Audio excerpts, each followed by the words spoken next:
After 10 years of love with Evan Shin, on our wedding day, he took a call and left me standing there alone at the altar. I snatched the Polaroid camera from my bridesmaid's hands. I snapped a picture of the most handsome man among the guests and, without a second thought, slapped it over Evan's face on our life-sized wedding photo standee. I turned to the man and asked, "Marry me?" The man's eyes darkened slightly. "I do." Today was supposed to be my wedding to Evan. The venue was decorated as dreamlike as a Monet garden. Exactly as I had always envisioned since I was a little girl. Top-tier stylists were hired, and I had been in makeup since the crack of dawn. My mother and Evan's parents were beaming at the guests, their faces alight with joy. I gazed at the bride's radiant face in the mirror, yet my heart was exceptionally calm, because the other star of the day, Evan, had been preoccupied all morning, constantly checking his phone. Like right now, he was frowning, typing, deleting, and retyping, seemingly unable to commit to sending a message. I masked the emotion in my eyes and spoke. "Evan,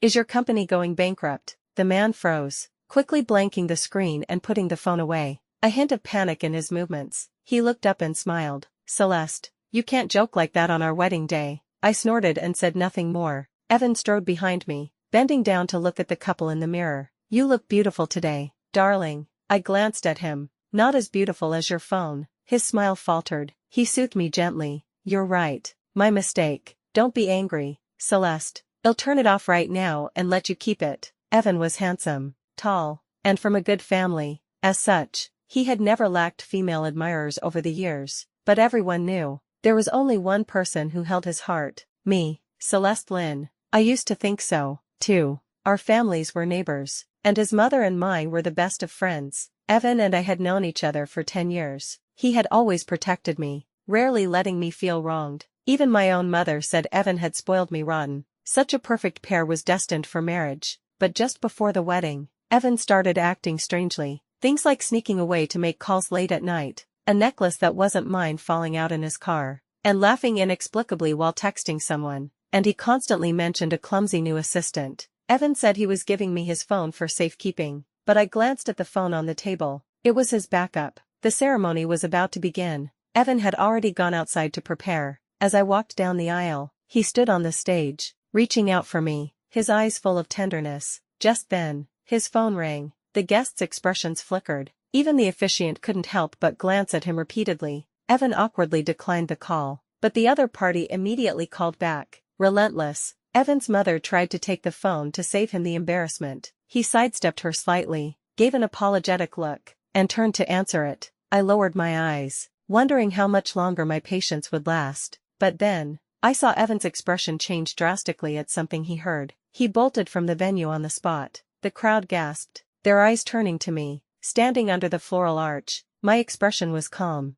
composed. I surveyed the room. I didn't miss the worry on my mother's face, nor the tall figure in a gray suit among the guests. The man's eyes were deep, his features sharp and handsome. He stood out from the crowd with an air of nobility. I snatched the Polaroid camera from my bridesmaid, snapped a picture of his handsome face, and slapped it right over Evan's on the life-sized wedding photo standee, covering him completely. I turned to the man. "Marry me." He walked towards me slowly, his eyes darkening slightly. "I do." One moment. He took out his phone and called his assistant. "I need a pair of wedding rings delivered here in 20 minutes. He turned his head, his gaze falling on my hand. Size 6. I unconsciously clutched my dress. He was exactly right. After the rings arrived, the wedding proceeded as planned. The astonishment in the guests' eyes was palpable, yet they managed to plaster on smiles of congratulations. I found it amusing and couldn't help but smile. I looked up, studying the man before me. "What's your name?" His thin lips moved. "Julian Thorne."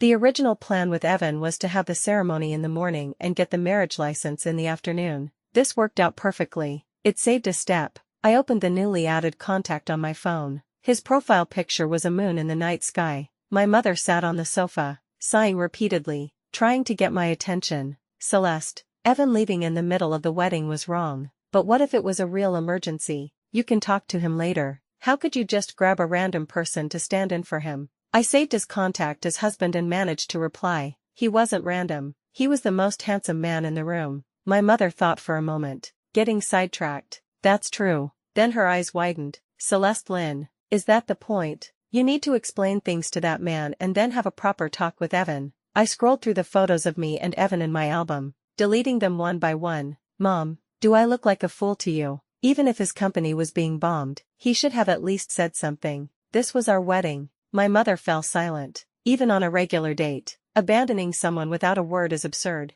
let alone at a wedding. Evan's parents were blowing up his phone, but he wasn't answering. It must have been some earth-shattering event. I met Evan when I was 14. At the time, my parents had just divorced. My mother and I moved into this villa complex, and the Shin family lived next door. We saw each other once across the lawn but didn't interact much. Our real connection began when I transferred to a new school and was cornered by some bullies demanding protection money. Already suppressing my anger over my parents' divorce, I saw them as the perfect outlet. Just as I was about to drop my backpack and get ready to fight, a tall figure stepped in front of me. What's so tough about bullying a girl? If you have a problem, take it up with me. As a teenage girl, I had a bit of a hero complex. Evan wasn't a great fighter, but he did his best to protect me. At least, I came out of it without a scratch. The image of the young Evan was seared into my mind, his eyes shining with a sincere, bright light under the sun. It was breathtaking. That day, I helped the limping Evan home. From then on, we grew closer. Evan was an incredibly thoughtful and gentle person. He would bring a warm bottle of milk to school for me every morning, tucked inside his coat. Even though I had already had milk at home, he would cover me with his school jacket when I napped at my desk to block out the light. Even though it would wake me up from the stuffiness, he would insist on driving me everywhere, no matter how busy he was. Even though my family had a driver, this trip down memory lane just made me more frustrated. On the other hand, at least he was thorough. Evan's mother treated me like her own daughter, often inviting me over for dinner. She would frequently send over new season clothes and bags, and Evan's face was certainly handsome enough to make me look good. So, after high school, we naturally got together. My friends often teased that if we ever broke up, they would stop believing in love. Back then, Evan would hold my hand tightly, his eyes filled with love. Celeste and I will never break up. She's the only one I'll ever love. We'll get married right after college. Who would have thought that at the final step, right before the finish line, head bail, Evan had vanished since he left the wedding. My mother and his parents waited anxiously for him to return and explain.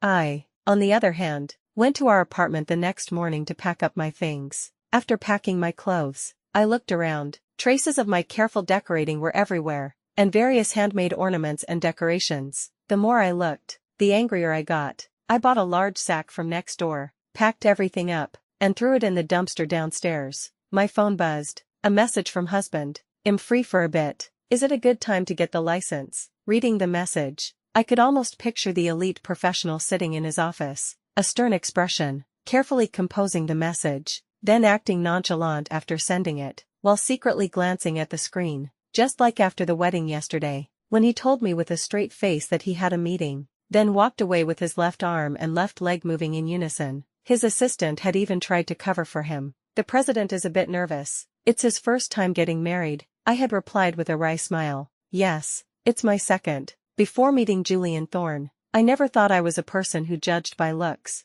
After meeting him, I found myself not at all opposed to marrying a man I had only just met. That's how handsome he was. As I was pondering this, another message came from husband. "Miss Lynn probably won't say yesterday's wedding doesn't count, will she? I am not a casual man. Since we have had a wedding, I hope Miss Lynn can give me a proper title, rather than turning me into a second-hand man." That was an interesting way to put it. Julian Thorne was a fascinating person, I replied with a smile. "City Hall in half an hour." As soon as I stepped into the City Hall, I saw the striking figure in the waiting area. He had broad shoulders, and the well-tailored suit he wore made him look elegant and distinguished, the very picture of a successful man. I looked down at my own outfit, a hoodie and jeans I had worn for the convenience of moving. "Well, I guess you could call it approachable, Julian Thorne." I greeted him. He nodded. "Miss Lynn, very polite." It made us seem like a forced, unripe melon, not sweet, and not familiar. I was about to make some small talk when my phone rang.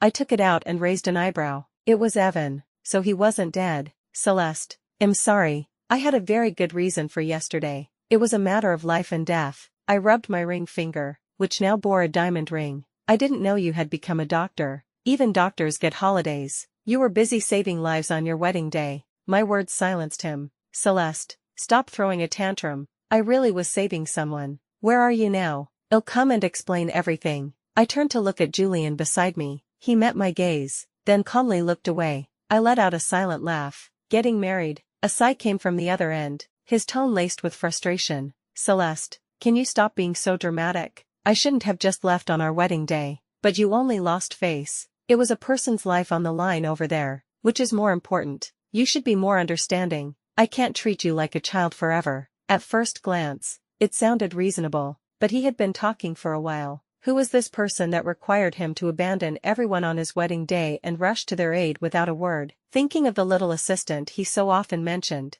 the answer was obvious, so I wasn't interested. I replied calmly, "Oh, you moron." I hung up and went to register our marriage with Julian. Each with a little red book in hand, Julian stood by his car. "I have a meeting this afternoon. You can have my assistant, Ethan, take you to buy whatever you need, and then, go home and wait for me." He paused slightly at the word home, his tone inexplicably tender. I understood he meant his home. He then smoothly took out a black card and placed it in my hand. "See you tonight, Celeste. I told you Julian Thorne was a fascinating person. Before the license, it was Miss Lynn. After, it naturally became Celeste. But surprisingly, I didn't mind, so I pocketed the card and replied, 'See you tonight.'" The man drove off, leaving me and the assistant, Ethan, looking at each other. He seemed to be trying to help his boss. The president hasn't been this happy in a long time. It's also his first time pursuing someone. I recognized the familiar CEO novel tropes. I couldn't help but ask, "Isn't that the butler's line?" He looked surprised, then delighted.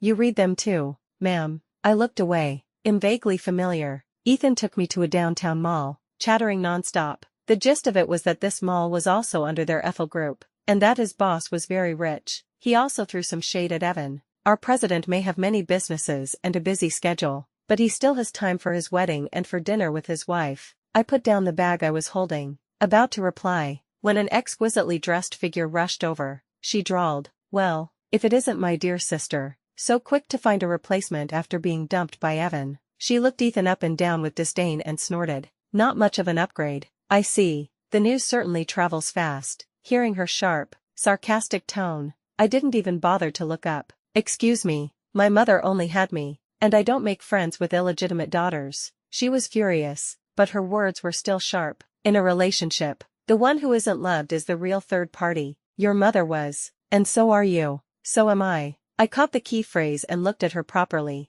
She was dressed to the nines, her face a mask of indignant scorn, and around her neck was a familiar necklace. I immediately remembered the one in Evan's car. It was identical. Seeing my gaze fall on her collarbone, she puffed out her chest with even more pride. "Celeste Lynn, my mother drove yours out like a stray dog. You won't be able to defeat me either." So that's what this was about. I thought Evan had just gotten tired of high society ladies and wanted a change of pace. A clumsy, innocent flower. Turns out he was just blind, falling for such a stupid and malicious woman. From her words, I could piece things together. The woman before me, named Misty Lynn, was my half-sister, the child of my philandering father and his mistress, only 5 months younger than me. When my mother found out, she divorced him without a second thought and moved out with me. Misty and her mother moved into the Lynn family home, triumphant, and now, she had followed in her mother's footsteps, becoming a little assistant at Evan's company and seducing him. I've never been a patient person. I can't stand to see villains prosper. I stopped 2 passing college students. "Excuse me, is your ice cream cone matcha flavored?" The 2 girls were taken aback. "Yes, we just bought it over there." I gave them an apologetic smile and snatched their cones. With lightning speed, I shoved them onto Misty's head and dress. "Just borrowing these. Green tea for the other woman seems appropriate." Sticky ice cream dripped down Misty's hair and onto her face. She shrieked, "Have you no manners? Security, get this crazy woman out of here." I shrugged. "Sorry, my manners don't extend to homewreckers." Then I turned to the 2 students, whose eyes were wide with a desire for more drama. "Come on, I'll buy you new ice cream. Oh, and Ethan, you can handle the rest." Ethan displayed the utmost professionalism. He smiled calmly and called for the mall manager and security. "This Miss Lynn has questionable morals and has offended the president's wife. From now on, Ethel Group's establishments will no longer welcome her." Misty's face turned beet red. She was forcibly escorted out, screaming and cursing. The more of a scene she made, the more people gathered. The crowd soon learned that a mistress had been causing trouble inside and was kicked out. Someone took a video and posted it online with the caption, "First time seeing a mall that bans mistresses. Ethel Group is awesome." Someone commented below, "A moral compass. Next time, ban the scumbag men too. The incident actually generated a lot of positive PR for Ethel Group. That afternoon, my mother informed me that Evan was at our house, waiting for me with his parents. He wanted to explain everything. I was speechless. Could he possibly explain his way out of this? But my mother was insistent, so I had to ask Ethan to take me back. Evan was sitting in our living room, looking anxious. The moment I walked in, he jumped up. "Celeste, you're finally back." I sat down next to my mother, my back straight. "Go on." Seeing that I was willing to listen, he thought there was a chance for reconciliation and quickly composed himself. Evan's father cleared his throat. "Evan has explained everything to us. He was in a hurry to save someone.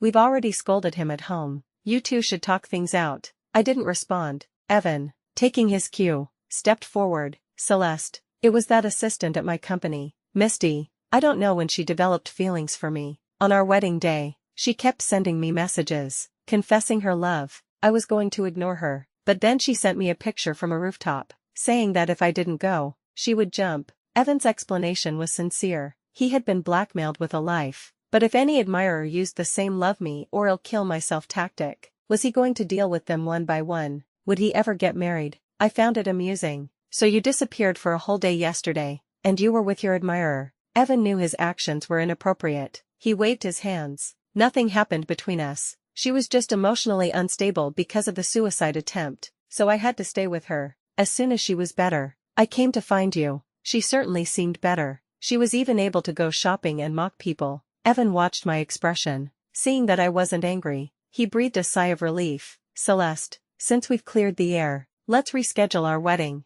I smiled faintly. "We've cleared the air, but I don't think a wedding is necessary. After all, Mr. Shen is so charming. Who knows when another admirer will threaten to jump into the sea." My words made his face turn pale. He said in a low voice, "Celeste, don't be difficult." I glanced at his parents, who were sitting upright. Their expressions also showed a hint of disapproval at my words. "I didn't care," I said directly. "I saw your assistant Misty at the mall today. She came up to me and boasted that in love, the one who isn't loved is the real third party. If you can cause this much trouble before we're even married, what will it be like after? It would be disgusting." Hearing the name Misty Lynn, my mother's face darkened. She said sharply, "This marriage is off. There's nothing more to discuss. Mr. and Mrs. Shen, please leave." The Shen family didn't understand why my mother had suddenly turned on them, but they were too proud to stay and left in a huff. Evan's face was grim. He said ominously, "Our family has taken care of you for many years.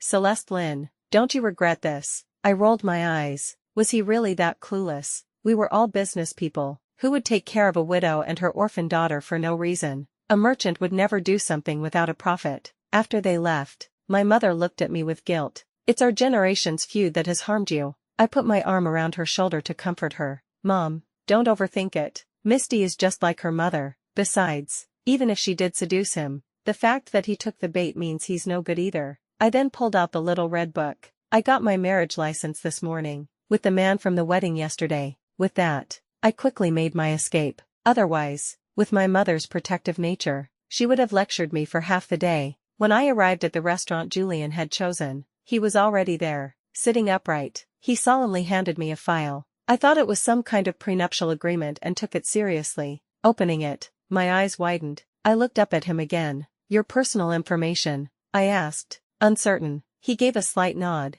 "Ethan said that a husband and wife need to understand each other." I grumbled to myself. He didn't mention needing to understand each other when he was rushing me to get the license. I looked at the file again, my eyes landing on the age section. "You're only 26. Yes." From that single word, I somehow heard a hint of grievance. It wasn't my fault. Who would have thought that a successful man in a tailored suit was only 2 years older than me? Seeing my lack of response, Julian added, "I'm still young, not old." I looked at him searchingly, but his face remained as calm as ever. His gaze flickered. He said softly, "It's too late to back out now. We're already married." A strong sense of incongruity washed over me. This man didn't seem to match his public image at all. Before I could speak, he listed his advantages with a sincere tone. "I have more money than that Shen guy. It can all be yours. And I've never been in a relationship, so there won't be any messy women bothering you." He then quickly took a pigeon's egg-sized diamond ring from his pocket and glanced at my ring finger. "The one Ethan bought was too small. Wear this one." I suddenly broke into a bright smile. "Okay, After getting to know Julian for a while, I ran into Evan again at a Thorne family banquet. I bumped into him and Misty at the entrance. Her arm was linked with his. Evan immediately stepped in front of me. "Celeste, what are you doing here? This is old Master Thorne's birthday. You can't cause a scene. We can talk when I get home." I was completely confused. I resisted the urge to roll my eyes and tried to remain calm. "I'm here for the banquet. Please move." A look of disappointment crossed his face. "Celeste, Misty told me everything. You're an illegitimate daughter of the Lynn family. No wonder you never talked about your father. I will not marry you. You should leave now. Making a scene in public won't do either of us any good." He was speaking English, but I could barely understand the combination of words. I looked at Misty, then at Evan, and laughed in exasperation. "She said I'm the illegitimate one." Evan took my reaction as an admission of guilt. "Anyone can see it. How could you and your mother afford a villa on your own?" "Mr. Lynn is surprisingly generous to his mistresses," he said, with a tone of wisdom. "Misty, as the legitimate daughter of the Lynn family, knows she needs to work and build her skills, but you, as the illegitimate daughter, just lays around and enjoy life. Celeste Lynn, for the sake of our many years together, let me give you a piece of advice. The new Mrs. Thorne despises mistresses. She's even banned them from the mall. You should leave now, before anyone finds out you're an illegitimate daughter." I was amused. I looked at Misty. It seemed she hadn't told him the full story of what happened at the mall. Misty, unnerved by my gaze, tried to remain composed. "Sister, don't think you can just walk into a high-class event like this just because you've managed to get close to the president's assistant." I smiled. "You're right." They both breathed a sigh of relief, one thinking he had convinced me, the other thinking she had correctly guessed my relationship with Ethan. Evan's expression was triumphant. "You should leave." Before he could finish, Julian walked over and wrapped his arm around my waist. "Why aren't you inside yet?" Seeing Evan's frozen face, I feigned innocence. A dog was blocking the way. Julian frowned, looking at Evan as if trying to place him. "Are you from the Shin family?" He then turned to me with a tender look. "Allow me to introduce you. This is my wife." I ignored Evan's cracking expression and looked at Misty, raising an eyebrow. "I don't like mistresses or illegitimate daughters. Now get lost." Misty's face instantly turned pale. Evan, still clueless, tried to defend her. "Celeste, don't pick on Misty. It's not what you think between us." I slowly turned my gaze to him. "Oh, the dog can get lost too." He was furious but could only look to Julian for help, but Julian just led me away, casually remarking, "From now on, when the Thorne family hosts a banquet, these two are not to be invited." I have to say, it felt good to use someone else's power. I gave him an appreciative look. Julian's ears turned red. "Grandpa is waiting for us. Your grandfather is here too." Julian's grandfather and my grandfather had been friends for decades. They had been business rivals for years. After retiring, the two old men had become friends, often going fishing and playing chess together. At the wedding, Julian had been there to deliver a gift on his grandfather's behalf. The moment my grandfather saw me, he was delighted. "I told you that Thorne boy was a good catch. When I tried to introduce you, you refused, insisting on chasing that Shin boy." Julian's grandfather clapped him on the shoulder. "You're the man, my boy. Go to a wedding and bring home the bride." He turned to me, his face wrinkled with a smile. "So this is Celeste, even prettier than when you were a little girl. I still have 5% of Ethel Group's shares. I'll have a contract drawn up for you tomorrow. You can come and sign it then." I was at a loss and looked to Julian for help. A smile played in his eyes. "Grandpa is giving it to you. You should take it." My grandfather was not happy. "Who wants your shares?" "My Celeste is going to inherit my company." I pretended not to hear him. Ever since I graduated from college, he had been nagging me to take over the family business. I was so desperate that I went to graduate school just to delay it. After all, my mother was his only child. After that, Evan contacted me again, his words implying that I had abandoned him for a better prospect, that I was a materialistic social climber, but he, out of respect for our past, still hoped I would be happy. He also said that he and Misty would be getting engaged soon, and that we should both move on. I suddenly felt that I had been truly blind. After much thought, I couldn't swallow my anger and decided to meet him. The first thing he said when we met was, "Celeste, I know you still have feelings for me, but your status is really inappropriate. Don't worry, I won't tell Mr. Thorne." I stared at the coffee in front of me, counting the seconds. Seeing me looking down, his eyes filled with pity. He sighed. "You know Misty's status. She is the daughter of the Lynn family. Marrying her will be a powerful alliance for both our families. The Shin Corporation's business will reach a new level. If you hadn't married Julian, I could have kept you on the side. The audacity, cheating before marriage, and now he wanted me to be his mistress. The time was right. I picked up my coffee and threw it in his face. As he jumped up in shock, I threw a punch. Evan was all looks and no substance. He dodged and cried for help as I beat him. Unfortunately for him, this shop was mine, and I had cleared it out for the day specifically for this purpose. He could scream all he wanted. He was getting this beating today. Celeste Lynn, have you gone insane? No matter how much you love me, you can't change my mind. Let go. Aren't you afraid I'll tell Julian about your background? I sneered, my punches landing harder. Instead of barking at me, why don't you go and investigate Misty's background? And while you're at it, ask her who her father, Victor Lynn, really works for. Victor Lynn was mine and Misty's father. Misty and her mother thought they had successfully taken over, securing their positions as Mrs. Lynn and Miss Lynn. Little did they know that while the company was named Lynn, the real owner was my mother. My mother had provided the capital for Victor to start the company, and she held a 60% stake. When they divorced, he was the at-fault party and had to give her most of his own shares as compensation. He was called Mr. Lynn, but in reality, he was just an employee. Victor, believing Misty's mother was his true love, had never told them. And so, Evan and Misty were still dreaming of a powerful marriage alliance. I left the bruised and battered Evan and walked out, rubbing my knuckles. Julian was waiting for me by the car. He cautiously peeked over to see the state Evan was in. He opened the car door for me and, as if casually, remarked, "I'm not as stupid as him. If you ever have to hit me, please be gentle." If it were anyone else, it would have been a joke, but meeting Julian's sincere gaze, I secretly thought, I'm not a violent person, but on the outside, I smiled and patted his hand reassuringly. Well, see how you behave. I don't know what happened with Misty and Evan after that, but my mother sent me a message saying that Evan's parents had come to apologize with him, not because they had a change of heart, but because my grandfather had withdrawn his investments. It was only then that Evan learned why his parents had taken care of us and had been so eager to set us up. Their company had received a lot of help from my grandfather over the years. With the sudden withdrawal of funds, and Ethel Group's announcement that they would no longer do business with the Shin Corporation, the company was on the verge of collapse. They came with gifts, trying to play the emotional card, but my mother wasn't buying it. The fact that Evan had gotten involved with Misty was the last straw for her. Evan, unconcerned, believed that even if the investments were gone, as long as he married Misty, the Lynn family would help him. His father slapped him on the spot. Do you have any idea who's really in charge of the Lynn Corporation? He learned from his father that my mother was Victor's first wife, and also the daughter of the incredibly wealthy Lynn family, and she held the real power in the Lynn Corporation. When Evan heard the truth, he was stunned. He ran to confront Misty, even if she was now legitimate. It didn't erase her past as an illegitimate daughter. Misty had to admit her background. When asked who really ran the company, she was also at a loss. After being the Miss Lynn for 10 years, to suddenly find out her father was just an employee for his ex-wife. She didn't even care about her man anymore and rushed home to consult with her mother. They probably learned the truth from Victor. Misty, furious and heartbroken, called me. Are you happy now? I only ruined your wedding, but you're trying to ruin my life. I was once again shocked by her logic. Are you out of your mind? I haven't even started to deal with you yet. You're just facing reality. She let out a sharp scream, cutting me off.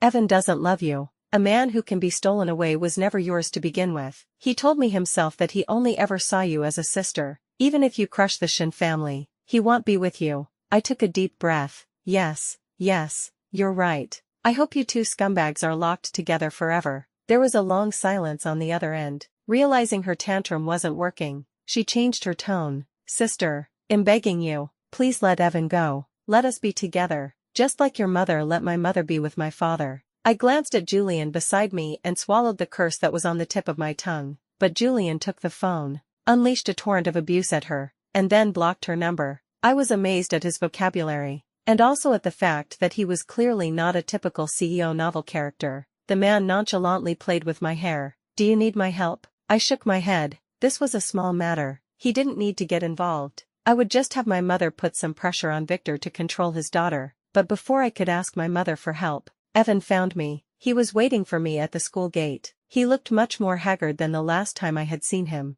Misty and I broke up, I said. Oh, and was about to walk around him. He stepped in front of me, opened the trunk of his car, revealing a car full of roses. He knelt on one knee. "Celeste, give me another chance. I promise I'll give you a perfect wedding this time." I looked at the crowd of students gathering and sidestepped him, frowning. "Are you insane? I'm married, Celeste. I know you don't love him. You're just with him to spite me. I really know I was wrong. I was blind. I fell for Misty's tricks. She infiltrated my company just to steal me from you and hurt you. I shouldn't have listened to her and misunderstood you." He was full of emotion, his eyes filled with tears. "After you left, I realized I couldn't live without you. Misty was just a fleeting novelty. I love you." The disgust I felt was almost palpable. Did he really think his confession was touching? "Evan, from the moment you abandoned me on our wedding day, it was over between us. You talk about suddenly realizing I'm your true love after we broke up. In reality, you just found out about my background, realized how much of your success was thanks to my family. And speaking of which, it was only after I left you that I realized my feelings for you were just a habit. I am very happy with my current partner. I like him very much. I hope you will not bother me again. Otherwise, the Shin Corporation will face more than just its current consequences." After I made things clear, Evan, whether because he had finally given up or because he was afraid of losing his company, did not bother me again. But my peaceful days didn't last long. A video of him proposing to me at the school gate went viral. It turned out Misty had gone live with a pregnancy test report, crying and accusing me of interfering in their relationship. She even showed a lot of secretly taken photos of me and Evan meeting. Netizens who didn't know the truth really thought they had stumbled upon a huge scandal and started to attack me online. Some even found my school and spammed the official website, demanding that a person of such loose morals be expelled. I did some digging and found out that Evan had refused to marry her. She had taken the baby to the Shin family to threaten them but was thrown out. Evan's mother was furious with her. After 10 years of scheming, her son was about to marry a tycoon's granddaughter, only to have it all ruined by an illegitimate daughter who came out of nowhere. Although the Shin family was in decline, they were still better off than Victor Lin, who was just an employee for his ex-wife. Seeing her hopes of marrying into a wealthy family dashed, Misty decided to use public opinion. She was stupid, but her constant presence was annoying. I directly released the recording of our phone call, and the video of her being kicked out of the mall for mocking me. In it, you could clearly hear her shamelessly claiming that the one who isn't loved is the real third party. I also released the surveillance footage of Evan's explanation at my house, and the fact that on our wedding day, Misty had used a suicide threat to stop the wedding. Ethel Group quickly issued a lawyer's letter. Any slander against the group's president's wife will be prosecuted to the full extent of the law. My grandfather's company also released a statement. Who is slandering our next president? The internet exploded. Celeste Lynn's background. Who stole my rich kid life? Ethel Group president. These topics shot to the top of the trending lists. From the recording, netizens also dug up the story of Misty's mother being a professional homewrecker. She had been with many bosses before finally tricking my father and successfully taking over. Victor Lin's supposed true love turned out to be a professional gold digger. He was so angry he immediately filed for divorce and disowned Misty as well. Because of Evan's scumbag behavior, the Shin Corporation's stock plummeted. The company was already in a tight spot after my grandfather withdrew his funds, and now it was on the verge of bankruptcy. Misty and her mother, having lost their support system, were kicked out of their home. And I was leisurely lying in Julian's arms, watching him, with his CEO face, seriously researching on the internet how to be a quality husband.